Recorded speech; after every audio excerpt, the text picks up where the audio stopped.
আমাদের গন্তব্যের পক্ষ থেকে কেউ হলো কসাই বা শ্রমিককে পারিশ্রমিক হিসেবে চামড়া বা বুঝতে দেওয়া যাবে।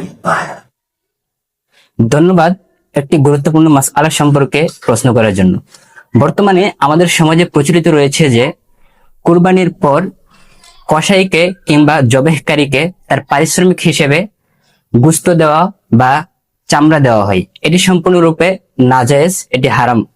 কেননা হযরত আলী রাদিয়াল্লাহু তাআলা হতে বর্ণিত, হযরত রাসূলুল্লাহ সাল্লাল্লাহু আলাইহি ওয়াসাল্লাম তাকে নির্দেশ দিয়েছেন যেন তিনি কুরবানিকৃত পশু থেকে কসাইকে তার মজুরি না দেন।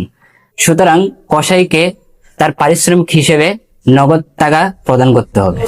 আসসালামু আলাইকুম ওয়া রাহমাতুল্লাহি ওয়া বারাকাতুহু। আমাদের গন্তব্যের পক্ষ থেকে কেউ হলো কসাই বা শ্রমিককে পারিশ্রমিক হিসেবে চামড়া বা বুঝতে দেওয়া যাবে। ধন্যবাদ একটি গুরুত্বপূর্ণ মাসআলা সম্পর্কে প্রশ্ন করার জন্য।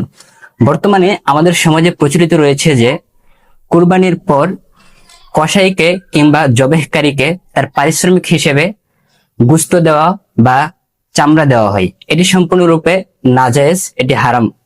কেননা হযরত আলী রাদিয়াল্লাহু তাআলা হতে বর্ণিত, হযরত রাসূলুল্লাহ সাল্লাল্লাহু আলাইহি ওয়াসাল্লাম তাকে নির্দেশ দিয়েছেন যেন তিনি কুরবানিকৃত পশু থেকে কসাইকে তার মজুরি না দেন।